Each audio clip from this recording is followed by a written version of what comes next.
Okay, folks, I've got a lot to cover in this segment and very little time to do it in. So without further ado, Tim Wallis, the inventor of the pedal slide, the B and G benders, and string drop. So let's jump right in, starting with the pedal slide that invented a few years ago. You see that little lever he's extending with his thumb? That takes away the need for pitch shifting foot pedals.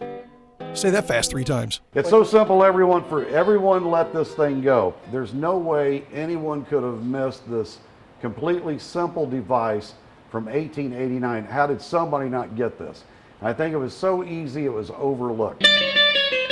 Next we have the B and G benders. These little devices installed directly on your guitar with minimum, if any, invasive procedure. In other words, installing them will not screw up your Telecaster. Ever since I started playing guitar, I've had a sound in my head that I wanted to hear.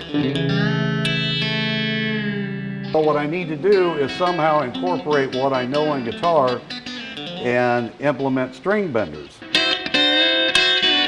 So I thought, well, if I just went on the other side of the pivot, I could come up with a unit that would go right onto the guitar with no modifications, and I would get the same effect by pushing down. What if I was to pull up on the neck to get the G bend? So I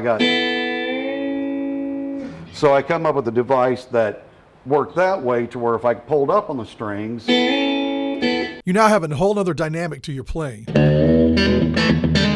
And that brings me to his next invention, the string drop.